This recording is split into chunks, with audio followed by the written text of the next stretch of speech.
Welcome back to the cryptowrld channel, everyone. My name is Josh, and today the stock market is retesting these previous lows, obviously experiencing a pullback today, which is putting the Bitcoin price in a dangerous situation. This video will be important to watch all the way to the end.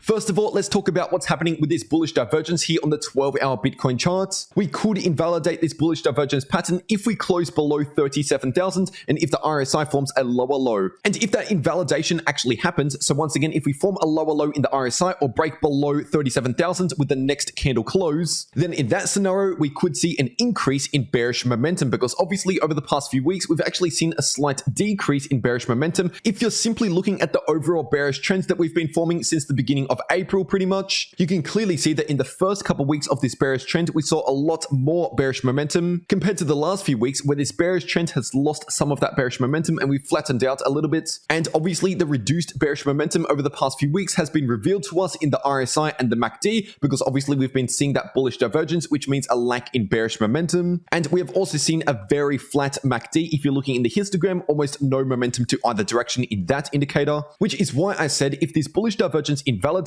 we could see a return of more bearish momentum, perhaps somewhat similar to how this bearish trend first started in the beginning of April. But once again, at the time of recording this video, we still need to wait for a candle close, which is in around 6 hours from now. And what is extra important about this next 12-hour candle close is the fact that it is also a daily candle close. And as you can see here on the daily Bitcoin chart, the Bitcoin price is currently trading below the golden pocket, which is not good, because technically speaking, the golden pocket is the most important Fibonacci level, and that is coming in at around $37,000 to $38,000 per Bitcoin. But once again, we still need to see a daily candle close below around 37,000 to actually confirm a break below the golden pocket, which once again would be very bearish if that happens. And in that scenario, that would increase the probability of the Bitcoin price dropping down towards those January lows again, because really below 37,000, our next important levels of support are around 35,000, and then anything below that, we're basically looking at 33,000 again. And when it comes to the daily Bitcoin chart, pretty much every day over the past 1 week, I've been looking at this more neutral price range in between around 40,000 being a level of resistance and 37,000 being a level of support over the past 1 week or so. And so because of that, what I've been saying is basically anything below 40,000 is not really bullish, but anything above 37,000 isn't really bearish. So basically, we need to see a confirmed break below 37,000 to start flipping much more bearish again on the daily time frame, but a confirmed break back above 40,000 in order to flip much more bullish again on the daily time frame. And even though we got a very small bullish cross in the daily Bitcoin MACD, we did not confirm a break back above this line of resistance that I've been talking about over the past 1 week. So right now, the Bitcoin price is currently sitting in a dangerous situation if we end up seeing that daily candle close below 37,000. Now, it's important for me to follow up on this falling wedge pattern on the 4-hour Bitcoin chart, since I did talk about it over the past few days. And what I mentioned yesterday was the technical price target for this pattern,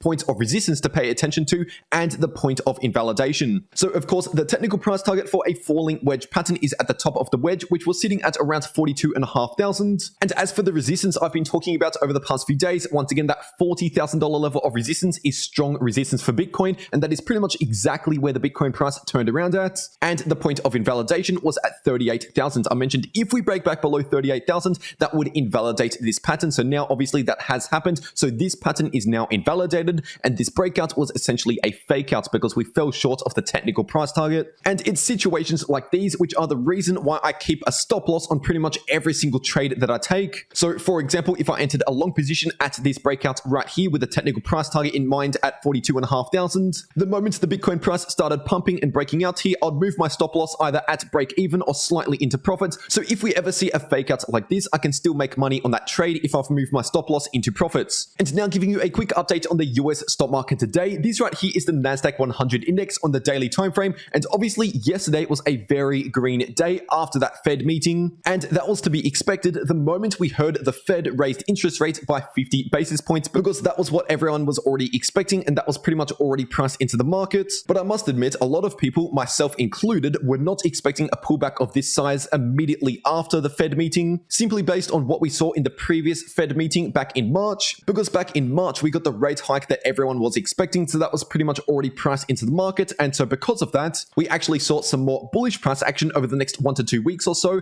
after also forming a bullish divergence, which we did recently form. So in regards to that, I was wrong, but we haven't yet broken below the lowest point just here again, which is coming in at around 12.7k in the Nasdaq 100 index, which means technically speaking, there still remains a possibility we could bottom out here if we form a higher low, but I would also be paying attention to the daily RSI, which is right now still finding resistance along that previous line of support, and technically speaking, this is a bearish signal on the daily time frame. So essentially at the moment on the Nasdaq 100 index on the daily time frame, we're just waiting for a little bit more confirmation to see if we break below that 12.7k low and form a new lower low again, or to see if we do potentially form a higher low, which could tell us where the markets might be heading next. But believe it or not, you can actually make money in crypto whether or not prices are going up or down. And if you want to know exactly how to do that, I've got 2 videos popping up right here on your screen that you should definitely check out, because in both of these videos, I show you how I make more money in crypto whether or not prices are going up or down. But anyway, that is it for this update. I really hope you enjoyed, and I'll see you all in the next video.